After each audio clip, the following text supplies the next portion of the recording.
Some games need little introduction. They've been talked about so much within gaming circles or those focused on a certain genre that most people know about the game and the characters whether they've played the game or not. Final Fantasy VII is one such game. Despite being a big Final Fantasy fan during the SNES era, I don't really remember a whole lot about Final Fantasy VII from when I played it earlier in my life. It was a game that just for whatever reason didn't stick with me as much as the Final Fantasies from the SNES era or even some of the Final Fantasies that came after it. I of course know the characters like Cloud, Tifa, Aerith, and Sephiroth, but I had trouble remembering the narrative flow and how everything came together with a few big exceptions in the story. Was this a sign that Final Fantasy VII just wasn't a game that I enjoyed quite as much as others? Given the love the game has, it would seem odd that that's the case, but it was strange to me that I didn't remember more about the game because I'm usually pretty good at remembering plots and story elements in games or movies or books. Having played it again, I think I kinda have an answer to that quandary, so let's start talking about the game. Final Fantasy VII is a turn-based RPG developed by Square Enix. It was originally released in 1997 for the original PlayStation. It has been ported to the PC, PS4, mobile, Switch, and Xbox One. I am playing the PS4 version here, which was released in 2015. It currently costs $15.99 on all digital marketplaces. Final Fantasy VII is also rated T, which is a pretty accurate rating overall, I think.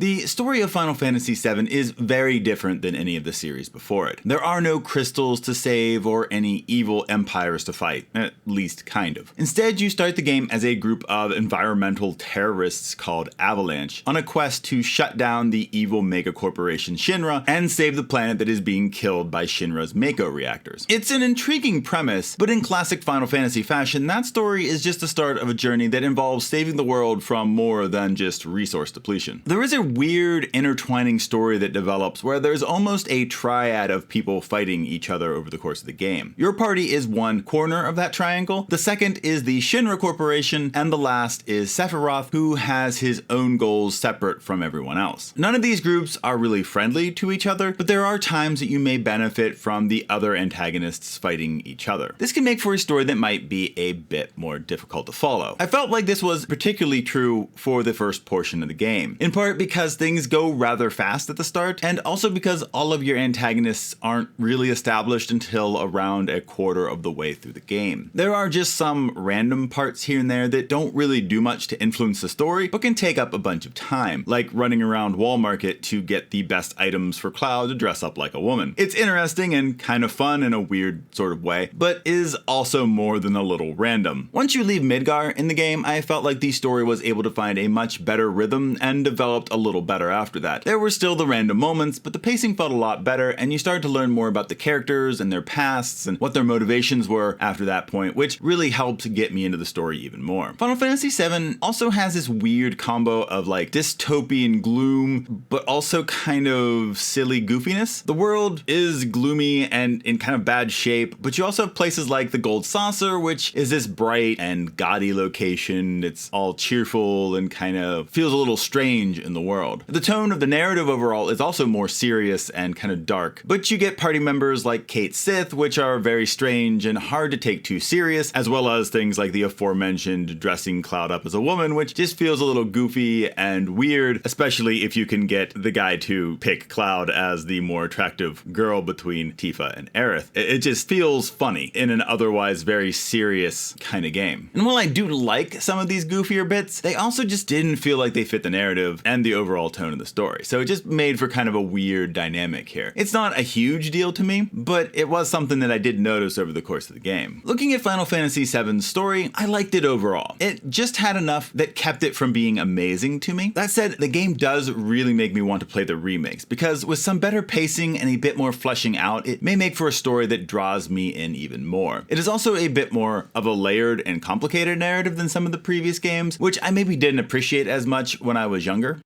Now, while the story of Final Fantasy VII goes in a bit of a different direction than the earlier games, the overall gameplay remains very similar. It is a turn-based RPG based off of the active time battle system. Your party can hold only 3 this time around as a maximum, which is the smallest party maximum in the series up to this point. Since this is a port of the game, there are a few extras, but there aren't a lot, especially if you compare it to like the Pixel Remaster series. You basically get a 3x speed up option, a battle boost which auto heals HP and MP, and immediately fills your limit breaks. And there's also the ability to turn off random encounters. Now, the two main systems that set Final Fantasy VII apart are the materia system and the limit break system. The materia system was the way that you were able to learn magic, skills, or summons in the game. You don't learn these permanently, but only when inserting the various materia into your equipped weapons or armor. Materia can also level up, giving you access to more powerful spells, more uses of a summon, or like an ability, for example, to cast a spell on all enemies that allows you to do that more times, or a bigger stat boost. When you fully level a materia, it is mastered and produces a copy of that materia in its unleveled state, so you can level up that materia too and get another copy if you want to. I really liked the materia system. It's fun and rewards experimentation. There were a couple things that I found myself wishing for in it. One was that it felt like there weren't that many materia for physical attack style players. You get some big ones near the end of the game, but early on you're very heavy on the magic, but don't really have anything to boost your more physical attack stats or abilities. The second is that it can be a bit of a grind to level up the materia. If you're wanting certain materia and to really deck your party out well, you're gonna have to probably grind some materia quite a bit. You can also make do with what you have, it just depends on your playstyle, but that is a setback of the system. The other system is the limit break. This is a series of special attacks that each character has. They are activated by a bar that fills up after taking damage. These can be powerful attacks that will really help you out in battle, or just help heal or buff your party members as well. Each character has 4 levels of limit breaks, with most characters having 2 limit breaks for the 1st through 3rd levels, and an ultimate at level 4 that requires a special item to learn. There is one exception to this general rule completely, and that's Cait Sith, who only has 2 levels for his limit break. For whatever reason, I'm not really sure why he only gets 2, but he does. You also learn new limit breaks over time, either by using a certain limit break so many times, or by defeating a certain number of enemies. Limit breaks were fun. I wish you also gained a little bit more bar for limit breaks by dealing at least physical damage in addition to whenever you're taking damage. It just felt like the bar tended to go up very slowly otherwise, but I guess that's not that big of a thing, but it just felt like you didn't get to use them as much if you're trying to get them legitimately. Also, while having different levels of limit breaks was kind of a cool little addition, leveling them up could be a bit of a grind and a chore at times, especially if you're trying to get the trophies for some of the characters you maybe didn't use as much. Trying to just grind out the limit breaks to be able to get to the next level and whatever just wasn't always the most enjoyable. It was still cool though, and I feel like it gave each character kind of a unique feel to balance out the heavy customization that you had with the materia. These two systems were a lot of fun and great additions to the game. That doesn't mean that everything was great gameplay wise though. First, there were quite a few minigames throughout the game. Now, that's not necessarily a bad thing in and of itself, because I don't dislike minigames, at least if they're fun. But the minigames here ranged from being a lot of fun to just being boring or just not being very enjoyable to play at all. So it just left a bit of a mixed feeling at the end of it all. Some were fun, like the motorcycle game, but others, like the snowboard minigame, just wasn't all that much fun for me. Second, there were also a lot of things that felt a bit clunky due to this being an early 3D title. The map camera isn't great, and controls for certain things like the aforementioned snowboard minigame I found pretty awful. Now, these weren't big things, but they were pretty noticeable compared to more modern 3D titles and how smoothly the camera and controls often work in those. Lastly, this starts the Final Fantasy era of really obnoxiously long summons and attack animations, at least for the limit breaks. While these are very cool to watch every once in a while, I'm very glad that the port comes with a 3x speed up to get through those a bit faster, because trying to sit through all the summons or all the, especially the level 4 limit breaks repeatedly is just not something that's enjoyable to have to sit through every single time. Overall though, the gameplay is really great overall for me. There are some minor issues here and there, but the solid turn-based foundation with the various additions for this game made for a fun experience.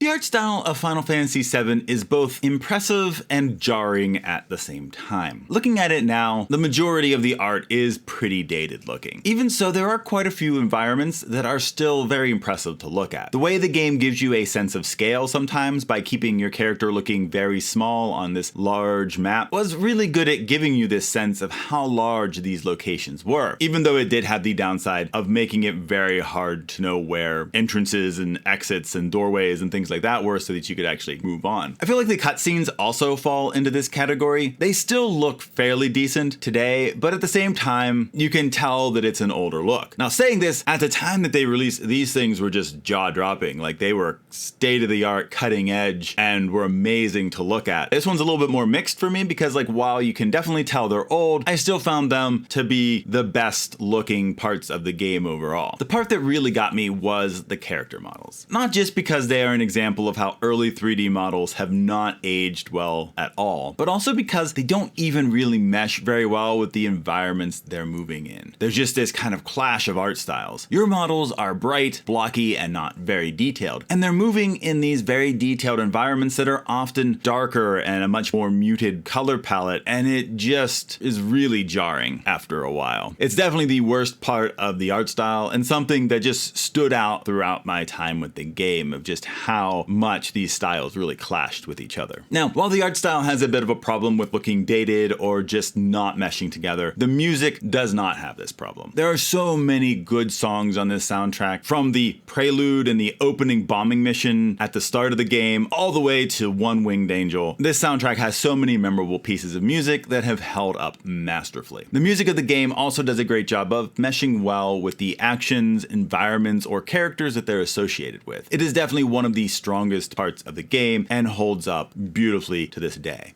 Final Fantasy VII is a beloved classic and many people's favorite Final Fantasy game in the whole series. And while I did complete this game much closer to its initial release, I went into this not remembering a number of things that happened in the game. In part, I think it is due to the more complicated narrative, but also potentially because the game just didn't wow me like it did so many others. The story is good, but takes a little while to really get into its own. I felt like the first quarter was jumping around a bunch of different events that didn't really do a great job of developing the characters and motivations behind what they're doing. Saving the planet from a mega corporation may be a novel theme to start with, but not being told why the various characters are invested in that goal takes a little bit away. The story does get stronger once you leave Midgar, but it just didn't hit me like some of my favorite games in the series had. Throw in some aspects from the gameplay and graphics side that really highlight the dated aspect of this game, and it just didn't have the wow factor that I expected. It's still a very solid game, and I would recommend it, and at the end of the day, I give it a 9 out of 10. This is still the mark of a great game. Final Fantasy VII may not quite reach the level of some of my favorite Final Fantasy games, but it is very close. And this closeness makes me really interested in trying the Final Fantasy VII Remake series of games, because I think that with a little bit more focus on fleshing out the story, especially early on, that it could really lift the game to being in that category of some of my favorite Final Fantasy games. Now, I also know that they changed gameplay on that and everything, so I'm not sure how it will shake out. What I do know is that I enjoyed my time with Final Fantasy VII, and even though I couldn't remember much coming into it, I feel like after playing it this time, the story will stick with me much better than what it did the first time through.